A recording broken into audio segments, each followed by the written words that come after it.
Salam alaikum. Dans cette vidéo, on va traiter le cas d'une hérédité liée au sexe. L'exemple qu'on va traiter, c'est la transmission d'un seul caractère chez la drosophile.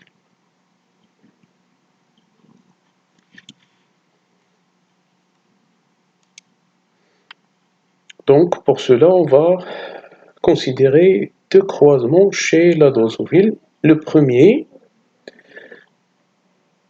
entre mâle et femelle. Le mâle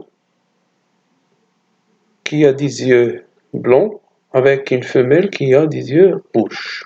Donc, c'est clair, on est en train d'étudier la transmission d'un seul caractère. Donc, on est dans le cas de monohybridisme.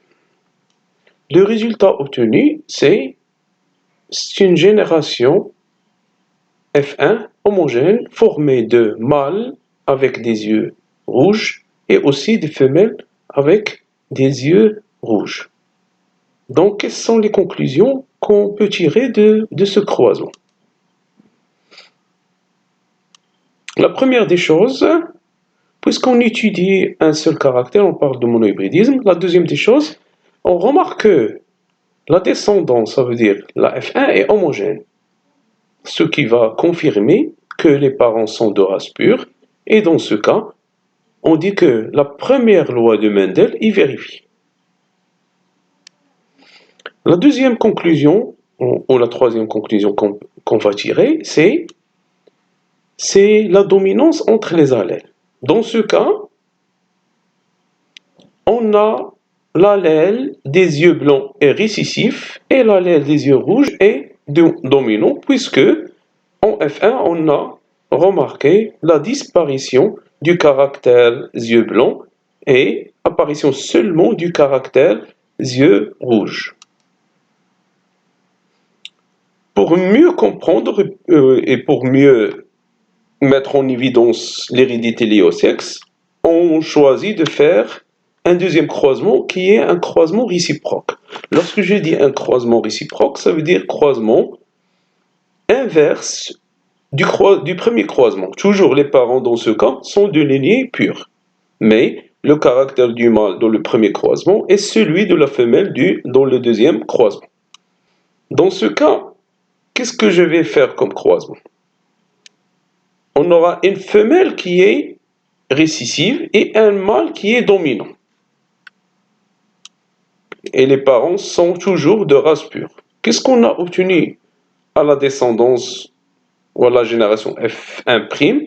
On a obtenu une descendance qui est hétérogène, formée de femelles avec des yeux rouges et des mâles qui ont des yeux blancs.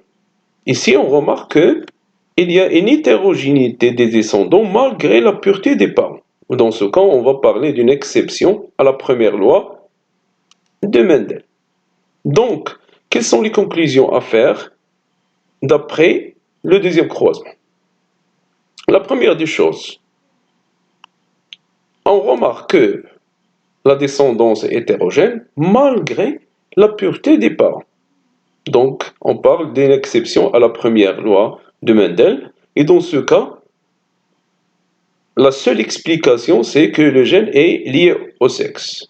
Et pour montrer que le gène est lié au chromosome sexuel X, on doit noter que les mâles ont hérité le caractère de leur mère et les femelles ont hérité le caractère de leur père. Donc, on est dans le cas d'une hérédité croisée et on peut expliquer ça par que le gène est porté par un chromosome sexuel X et non pas un autosome. La troisième remarque, c'est que les résultats des deux croisements réciproques ont donné des résultats différents. Lorsque la femelle était dominante et le mâle était récessif, on a obtenu une descendance homogène, mais lorsque le mâle était dominant et la femelle était récessive, on a obtenu une descendance hétérogène formée de mâles qui ont un phénotype qui diffère du phénotype de leur sœur. Donc, toutes ces données vont confirmer que le gène étudié est porté par le chromosome X. Donc, comme déduction de toutes ces données, on va déduire que le gène étudié est porté par le chromosome sexuel X, ça veut dire une partie du chromosome X qui n'a pas d'homologue sur le chromosome Y. On parle maintenant d'hérédité liée au chromosome X, ou on peut dire aussi hérédité gonosomale. Maintenant, on va essayer de faire l'interprétation des deux croisements. Maintenant, on va essayer de faire l'interprétation du premier croisement. Pour le premier croisement, on a croisé une femelle dominante qui est le génotype XRXR, ça veut dire une femelle homozygote, avec un mâle qui porte un seul allèle, qui est l'allèle qui code pour la couleur blanche des yeux. Donc on pose premièrement les génotypes des parents, puis on va enchaîner pour mettre les types de gamètes que va produire chacun des parents. La femelle va produire un seul type de gamètes qui sont des gamètes femelles qui portent le chromosome X, porteurs de l'allèle R, alors que le mâle va produire deux types de gamètes. Dans ce cas, les proportions des gamètes, 100% pour les gamètes femelles, alors qu'on a 50% pour les gamètes mâles. Et par conséquent, on a deux possibilités de fécondation qui vont donner les descendants de la F1. Mais dans ce cas, on remarque que les mâles possèdent l'allèle dominant et aussi les femelles possèdent l'allèle dominant. Donc, malgré que le génotype des mâles et des femelles est différent, les mâles et les femelles ont le même phénotype qui est le phénotype dominant, c'est-à-dire des yeux rouges. Maintenant, on va passer pour faire l'interprétation du deuxième croisement. Dans ce cas,